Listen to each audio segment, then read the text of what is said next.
En las siguientes imágenes vamos a analizar minuciosamente cómo fue la evidencia del poltergeist del triciclo. Dentro de los fenómenos de poltergeist, es sumamente difícil que se puedan notar movimientos inteligentes.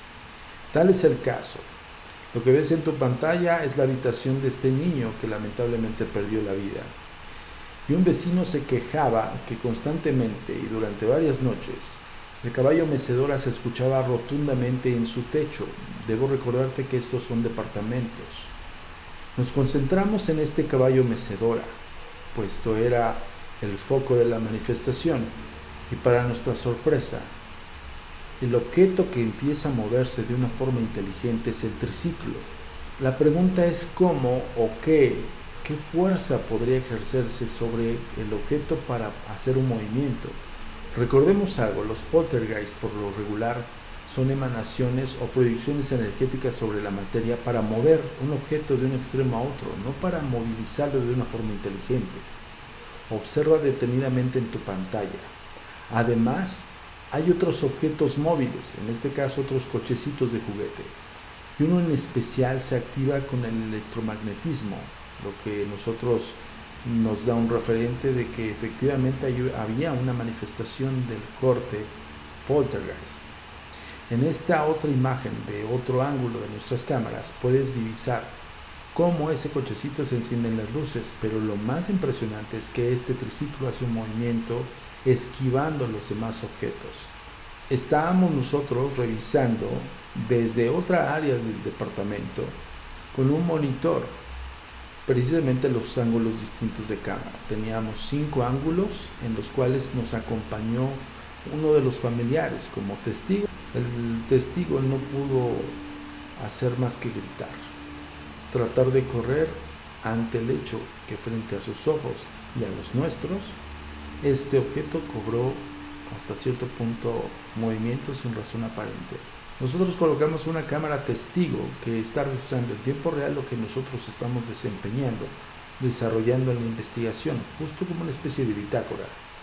Y en el monitor se ve cómo en ese ángulo, uno de estos tantos ángulos que vimos hace rato, cómo este triciclo incluso pasa frente a una de nuestras cámaras.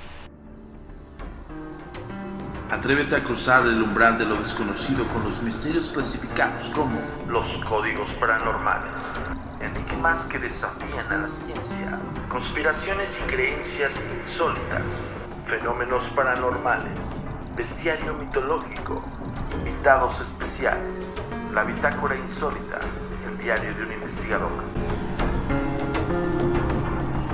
Con Antonio Zamudio. Comenzamos.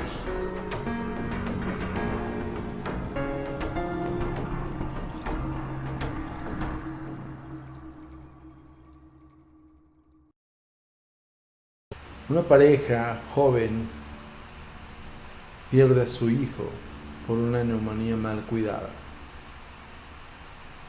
Y este niño no abandona el plano terrenal por un vínculo emotivo, sus juguetes.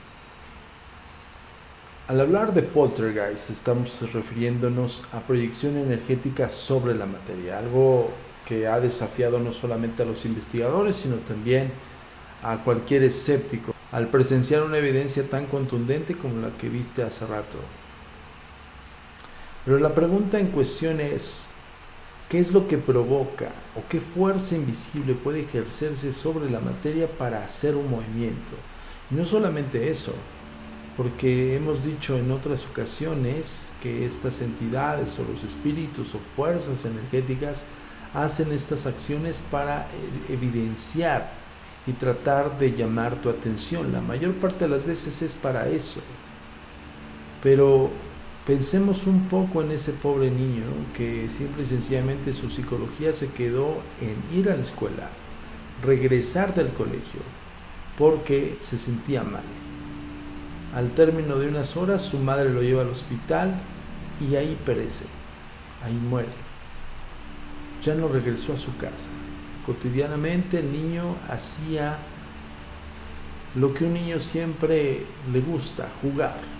Después del colegio, del kinder, su mamá iba por él, regresaban a su casa y el niño se ponía a jugar con sus juguetes. Tal es el caso del objeto que tenemos aquí. Un triciclo común y corriente, que la mayor parte de la gente que esté viendo este podcast diría, pues yo tuve uno en casa, mis hijos tuvieron uno, o de niño recuerdo un triciclo como estos. La marca es muy conocida, pero debo hacer un indicativo pernicioso a esto. Es decir, nosotros consultamos a los fabricantes para saber qué otro método de movimiento podría ejercerse sobre el triciclo para que se pudiese mover de una forma inteligente. A esto que nos lleva, que este objeto, posterior a la muerte de este pobre niño que fallece en el hospital, ¿qué es lo que hace un objeto inanimado moverse de una forma inteligente? Esa es la pregunta clave. El contexto de la historia se los acabo de mencionar. Pero ¿cómo fue que empezaron las situaciones? Posterior a la muerte, la familia desolada, totalmente agobiada por la pérdida de su hijo, tuvo algunas semanas de duelo. Y hablo de semanas, máximo 2 o 3 semanas. Posterior a estas, la madre decía que sentía la presencia de su hijo.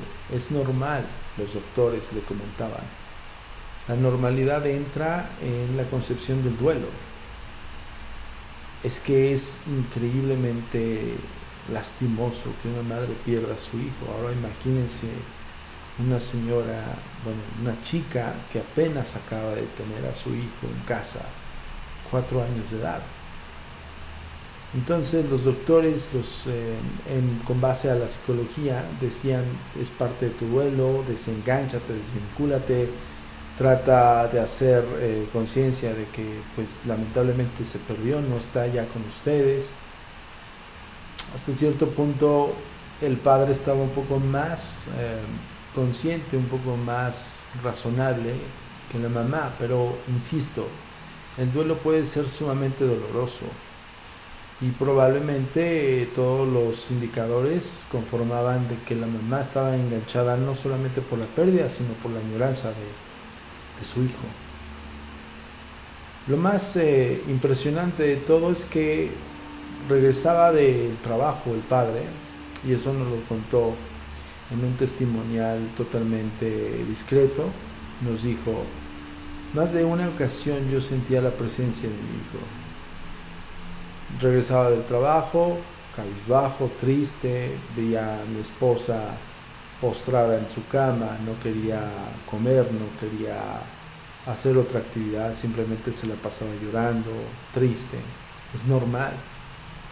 Insistían los doctores, es un proceso de duelo. ¿Qué esperabas? Más de 2 ocasiones él regresa a casa y en una de esas nos cuenta que sintió la presencia de su hijo. Le pregunté cómo es sentir la presencia de tu hijo después de muerto. Dice él, velo de una forma instintiva, como si fuese una presencia que es muy familiar a ti, que de alguna manera está ahí, pero sabes que no lo puedes ver. Así nos dijo el padre. La siguiente ocasión lo desconcertó, puesto que él sí vio uno de los juguetes prenderse solo. Dice que pasó por el pasillo, estaba el cuarto del niño con la puerta abierta, estaban los juguetes ahí, y él juró y perjuró que sintió la presencia de su hijo, y al momento de regresarse a la habitación, una especie de cochecito, un móvil de estos que se montan, un montable, tenía luces y empezó a prenderse y apagarse. Dice que él entró al cuarto, tomó el juguete, vio que estaba apagado y las luces seguían prendidas y apagadas. Lo que él dice, prendidas y apagándose, lo que él dice es que justo cuando toma el juguete y dice puede haber una especie de defecto del propio juguete o prácticamente la pila puede emanar algún tipo de energía que hizo activarse los LEDs. Cuando deja el cochecito montable en el piso, él perjuró que vio al niño. Te preguntas, ¿cómo es que viste a tu hijo? ¿Cómo lo viste? Nos dijo, no cómo se fue, cómo jugaba.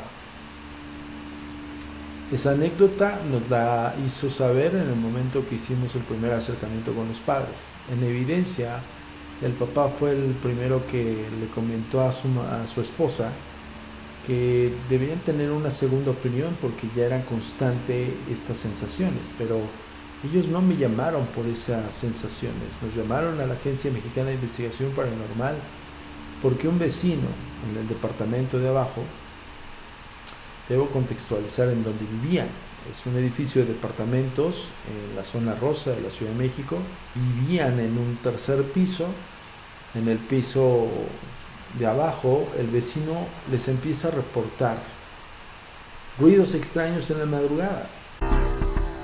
Tu comunicación con nosotros es muy importante. Ponemos a tu disposición las redes sociales. Facebook, Agencia Mexicana de Investigación Paranormal. Instagram, @amiparanormal_ y @turinsólito. Twitter, @amiparanormal y @agentes de negro. Suscríbete a nuestro canal de YouTube, A Mi Paranormal de los Agentes de Negro y Agentes de Negro.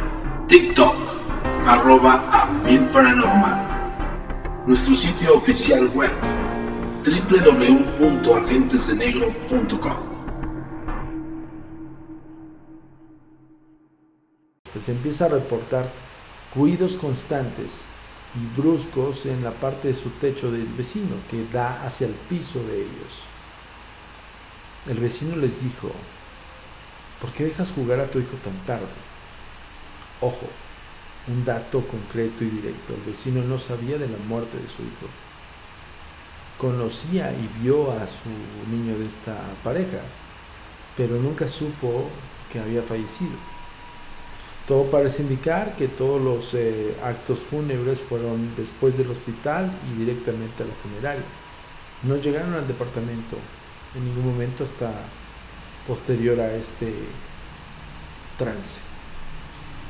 Y el vecino les comenta: oye, ¿por qué dejas que tu hijo fue con esa mecedora? Es una mecedora, es como una especie de mecedor que justo pega fuertemente en el piso y suena bastante rotundo que me despierta. Despierta a mis hijos, despierta a mi esposa.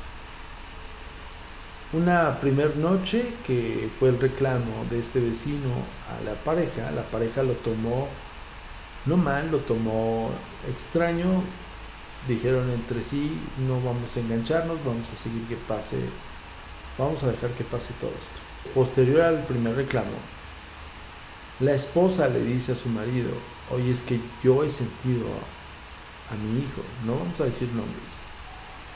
El esposo le dice a ella: no, es parte de tu duelo, acuérdate, lo perdimos, no es fácil, no te enganches, le decía al esposo. Aún a pesar que él mismo había sentido la presencia de su hijo, y no solo eso, había visto al niño posterior a la muerte. Pero él hizo bien no hacerle ver a su esposa que él también sentía o que él llegó a ver a su hijo. Simplemente no quiso que se enganchase más su mujer. Tercer día de manifestación, y fue más contundente el segundo reclamo del vecino, y el reclamo del vecino fue ya enérgico.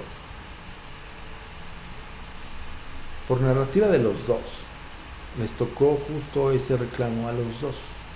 Él llegando del trabajo, el vecino estaba esperando al marido, se sube a la parte de la entrada del departamento y les dice: oigan, ¿cómo es posible que no puedan atender a su hijo o no puedan decirle que no juegue a altas horas de la madrugada?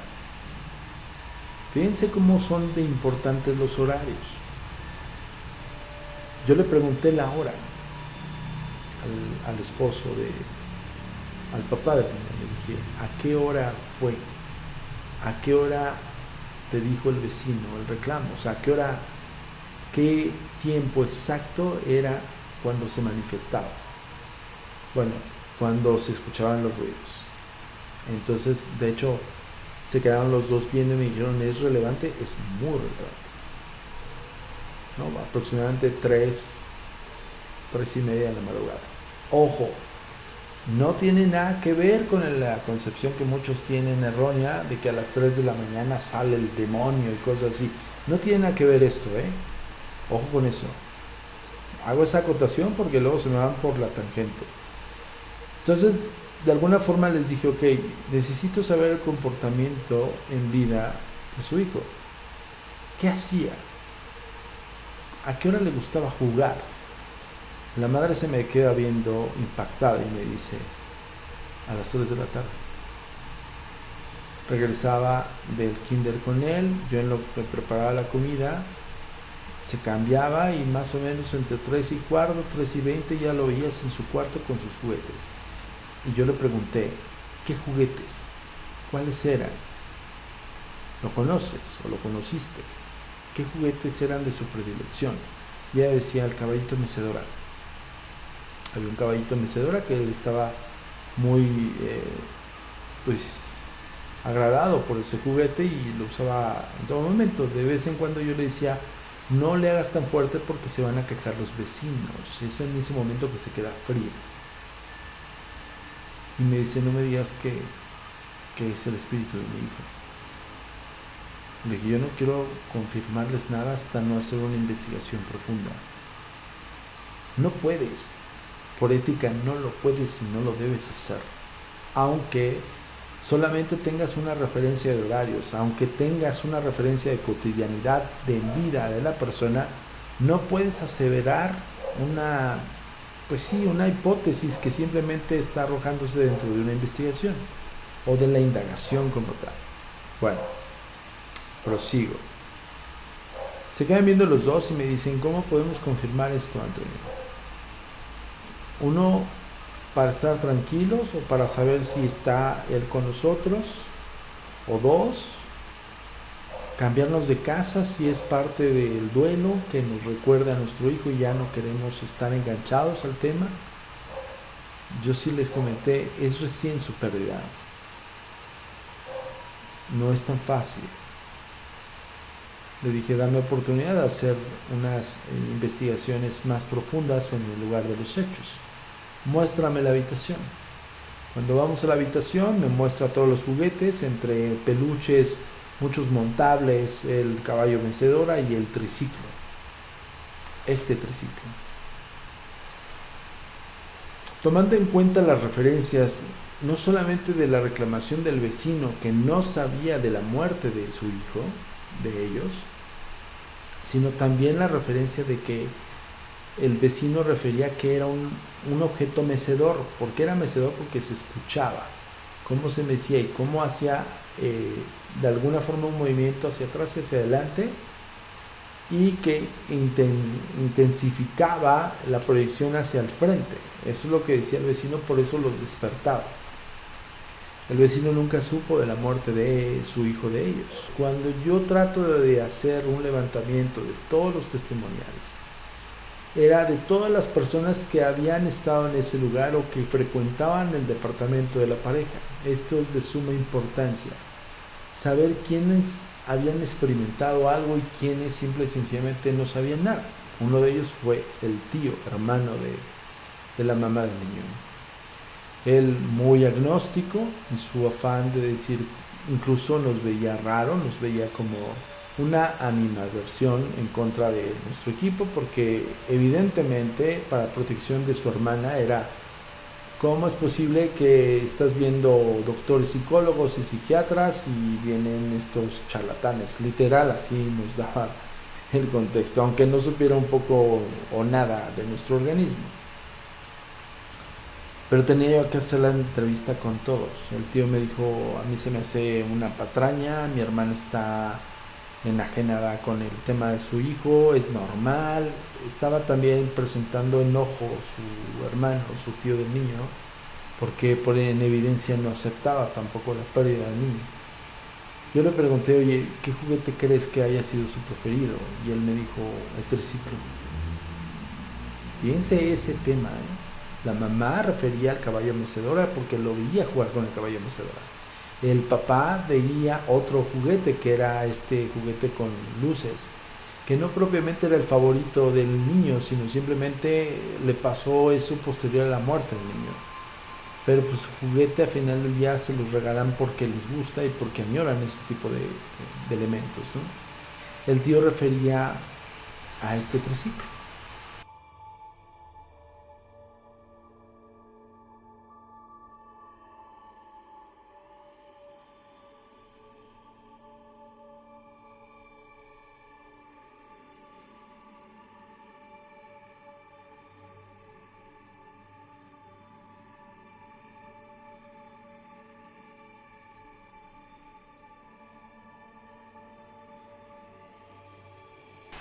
Simplemente dijo, su juguete favorito con que yo jugaba con él, me lo llevaba al parque, era su triciclo. Y siempre lo veía contento y feliz en su triciclo. Eso sí me dijo el tío. Entonces le dije, ok, dije, yo sé que tú pensar que referente a nosotros como organismo es que vamos a fomentar el enganche de tu hermana, y no es el caso.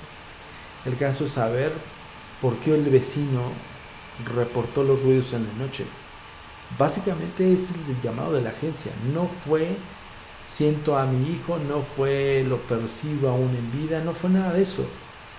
Lo que ellos trataron de buscar en explicación fue justo el desafío de su mente.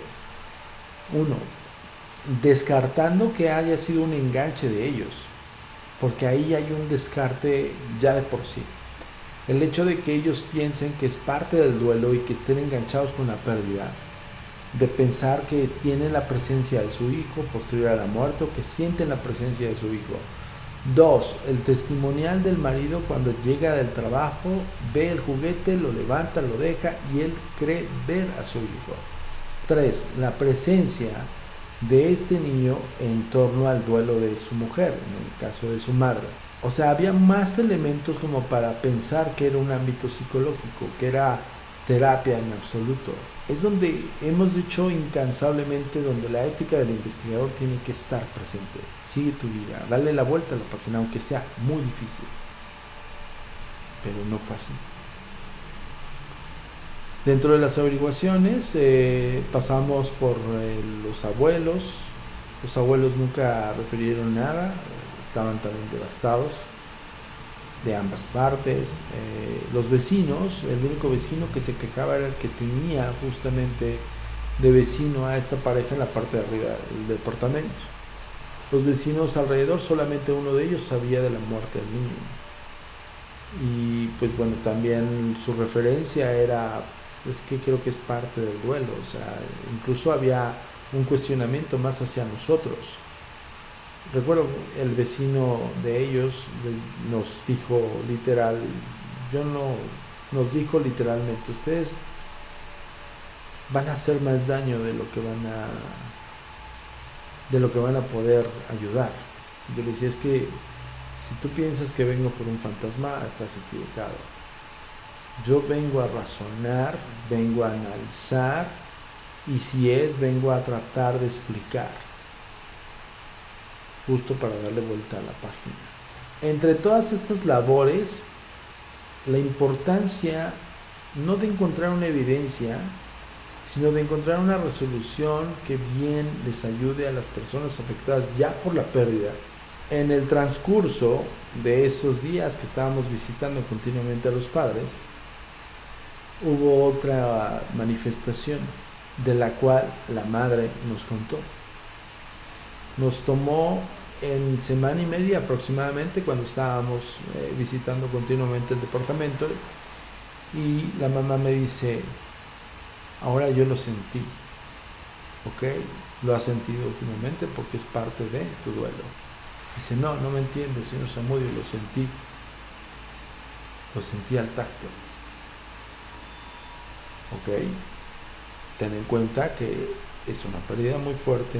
Yo tratando de buscar la explicación científica 100%, siempre lo hacemos, pero aquí sí nos enganchamos un poco con el dolor de los padres y somos empáticos. Entonces yo le decía, ojo, no te enganches antes de que nosotros podamos encontrar algo. Vamos a tratar de buscar la explicación, yo le decía, incluso era constante de mi parte hacia ellos decirles, debe haber una explicación. Cuando yo le dije, ¿cómo lo sentiste al tacto? Ella me dijo, estaba haciendo una labor de la cocina, creo que estaba partiendo una legumbre, algo así me dijo, y en eso yo hice la acción de voltear porque algo me dijo voltea.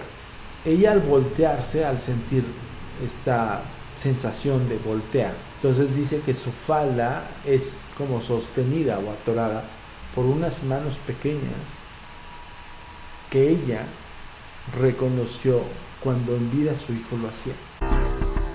Tu comunicación con nosotros es muy importante. Ponemos a tu disposición las redes sociales. Facebook, Agencia Mexicana de Investigación Paranormal. Instagram, @amiparanormal_ y @turinsólito. Twitter, @amiparanormal y @agentes de negro. Suscríbete a nuestro canal de YouTube, A Mi Paranormal de los Agentes de Negro y Agentes de Negro. TikTok, @amiparanormal. Nuestro sitio oficial web, www.agentesdenegro.com. En otro orden de ideas, debo de comentar que soy un fanático de esta revista. No quiero abrumarlos con tanta historia, pero desde mi punto de vista y desde mi razón, cuando yo obtuve la primera revista Año Cero en mis manos, simbolizó muchísimo en mi haber el hoy ser un investigador paranormal. De verdad, fue una de las grandes revistas que me influyeron y que, por supuesto, me encantaba. Le mando un cordial saludo a Enrique de Vicente y a toda la gente que contribuyó en esos entonces a esta gran revista, y creo que hoy por hoy sigue vigente. Creo que sí la puedes encontrar en tu puesto de revistas o en alguna tienda establecida. Pero bueno, no me voy a profundizar tanto, solamente te recomiendo Año Cero. En su espacio misterio, como es denominado, dice la nota: científico ruso fotografía cómo sale el alma del cuerpo. Una polémica fotografía Kirlian muestra el momento en que el alma sale del cuerpo según un científico ruso. Esta es una nota de Joseph Guijarro. Búsquenlo, ahí está en sus redes sociales. Bueno, aquí hay dos fotografías que corresponden a diferentes colores. Recordemos algo, que la cámara Kirlian, si no conocen el concepto, vamos a hacer un podcast especial de la cámara Kirlian y de los ejemplos. Este sistema fotográfico que podría registrar el alma de las personas o la parte energética de las personas. Entonces vamos a hacer un podcast totalmente dedicado a ello. Hoy nos vamos a concentrar en esta nota de este científico ruso, y dice así: la imagen que ilustra esta nota está provocando polémica en medios científicos. Según la edición rusa de la revista Life RU, mostraría el momento exacto de la separación del cuerpo astral abandonando el cuerpo físico. Fue tomada por el científico ruso Konstantin Korotkov mediante el método de visualización de descarga de gas, una técnica avanzada de fotografía Kirlian que muestra la energía vital de la persona dejando el cuerpo gradualmente. Korotkov, un director adjunto del Instituto de Investigación de San Petersburgo y una autoridad de renombre mundial en fotografía Kirlian. De acuerdo a sus estudios, el ombligo y la cabeza son las partes que primero pierde su energía vital, y el sexo y el corazón son las últimas áreas en desprenderse antes de la muerte. Cita: una fotografía Kirlian mostraría el momento exacto de la separación del cuerpo astral abandonado el cuerpo físico. Aquí voy a hacer un pequeño paréntesis de la nota. Al momento de hablar de la separación de un cuerpo astral a un cuerpo al estado físico, estamos hablando justamente de las tres formas o los tres complementos de cada individuo. Nosotros siempre somos muy enfáticos y tratamos siempre de esto revelarlo. Nosotros nos damos cuenta cuando contactamos espíritus. Los espíritus, para la Agencia Mexicana de Investigación Paranormal, son la conciencia de quienes fueron en vida. Ese cuerpo espiritual o ese cuerpo periespíritu correspondía a parte de un elemento, además del alma y del cuerpo físico de una persona que tuvo vida y murió por alguna razón trágica o no. Entonces, este espíritu tiene una conciencia y hasta cierto punto puedes contactarles. Ahora, el científico, con base en una metodología Kirlian, que ya vamos a hablar más adelante en Códigos Paranormales, vamos a profundizar en la cámara Kirlian, pues plasma la energía vital de los seres vivos. No solamente en humanos, hay fotografías impresionantes de hojas, de árboles, incluso de animales. Está muy, muy interesante. Y aquí muestra cómo gradualmente la energía vital de un cuerpo humano se desprende de esta energía. Ya es un tema también por demás, también que es polémico, porque muchas veces se cree que la energía simplemente se disgrega o se va, y no. Hay científicos, si no mal recuerdo, que han que han pesado ese fluido vital y que supuestamente pesa 21 gramos. Pero estos misterios y más los vas a encontrar aquí en Códigos Paranormales, los podcasts de lo desconocido. Su hijo lo hacía para pedirle algo y dice, lo sentí en las rodillas, lo sentí, te juro que lo sentí. Eso no es, está reconociendo acciones específicas de su hijo en vida. Insistí con el tema del proceso del duelo. A ver, no, debes de tratar de separar lo que acontece por medio de la narrativa testimonial del vecino. Yo siempre dirigía todo hacia el vecino, porque eso les sugirió que probablemente estaban sujetos a a una manifestación posterior a la muerte de su hijo. Y yo no quería enganchar a los demás, pero le vi la expresión, analicé cómo me lo dijo, le volví a preguntar, le hice 3 cuestionamientos distintos con retóricas y me volvió a contestar exactamente lo mismo. Le dije al papá, a su esposo, hay que salir de dudas, aunque yo no hubiera querido hacer ese tipo de investigación. Debo de darles el razonamiento de esta manera. ¿Por qué? Cuando estás hablando de un espíritu de un niño que es vinculado con la persona, es un poco más delicado que un adulto. Esto yo ya lo he comentado en otras ocasiones, pero te lo voy a volver a repetir aquí. El fenómeno de los espíritus que vinculan con nosotros, que son muy unidos o que tienen un vínculo emotivo, no causa miedo, causa todo lo contrario, tristeza, nostalgia.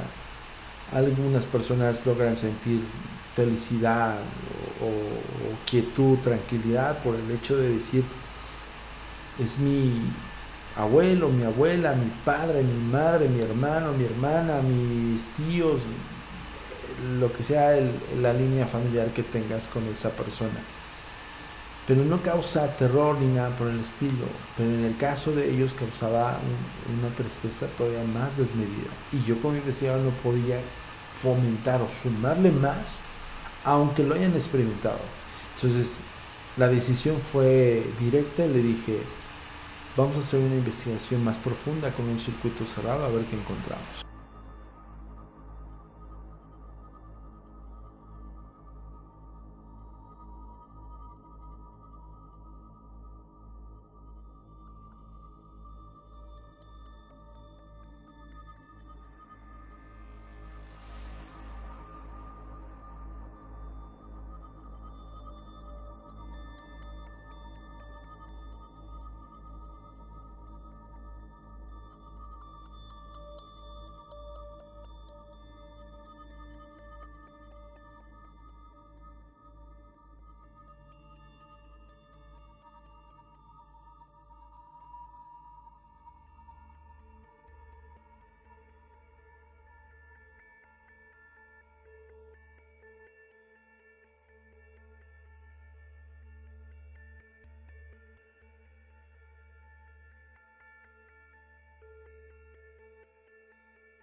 estamos aquí con ustedes. Estamos viendo esto. Quiero que se pongan aquí a analizar el fenómeno.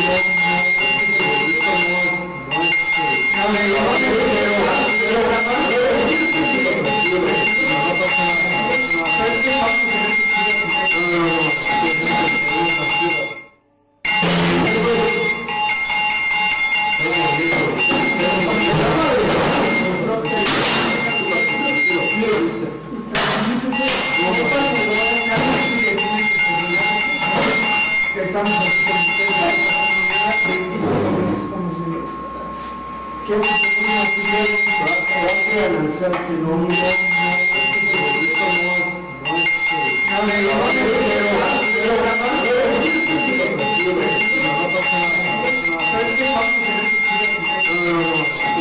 Vamos a verlo.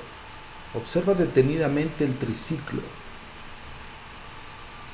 Ahí hace un movimiento muy tenue, pero a su vez observa detenidamente cómo las llantas y los pedales hacen una especie de interacción. O sea, sí hay un movimiento ejercido sobre el objeto para poder hacer esta tracción. Algo que nosotros analizamos dentro de todos estos materiales es justamente el saber cómo se genera el movimiento, cómo empieza un movimiento de punto cero, un movimiento regular.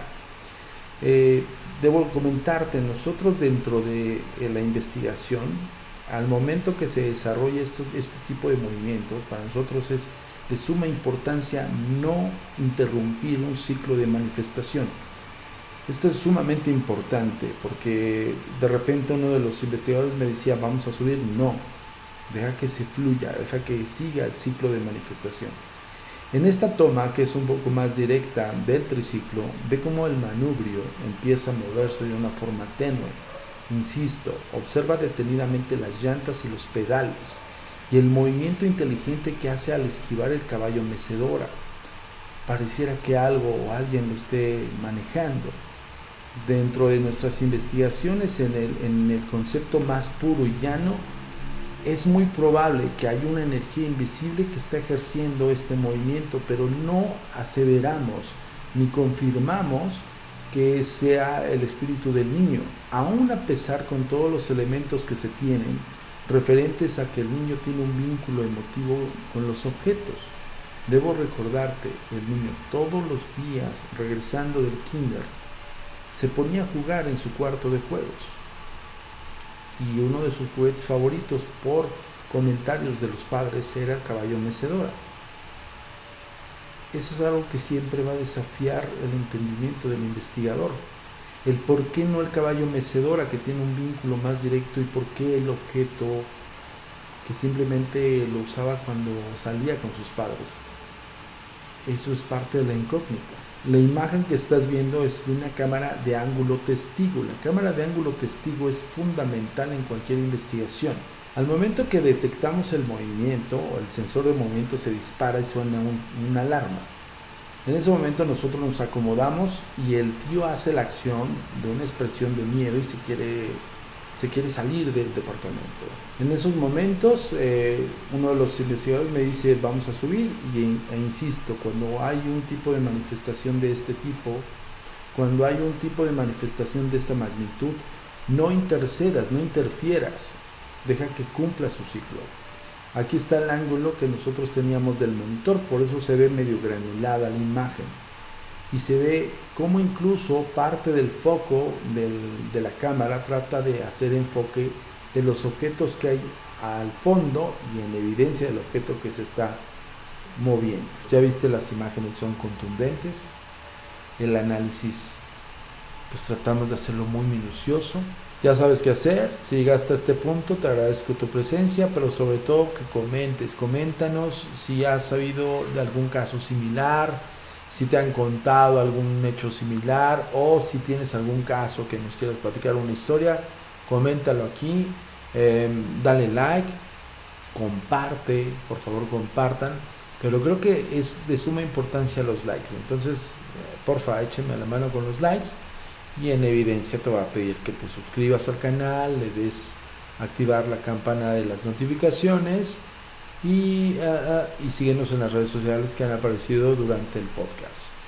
Yo los dejo por hoy. Mi nombre es Antonio Zamudio, director de la Agencia Mexicana de Investigación Paranormal, Los Agentes de Negro. Nos vemos en otra entrega más de los Códigos Paranormales, los misterios, también nostálgicos.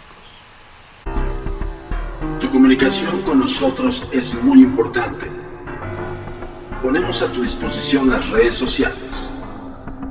Facebook, Agencia Mexicana de Investigación Paranormal. Instagram, @amiparanormal_ y @turinsólito. Twitter, @amiparanormal y @agentes de negro. Suscríbete a nuestro canal de YouTube, A Mi Paranormal de los Agentes de Negro y Agentes de Negro. TikTok, @amiparanormal. Nuestro sitio oficial web, www.agentesdenegro.com.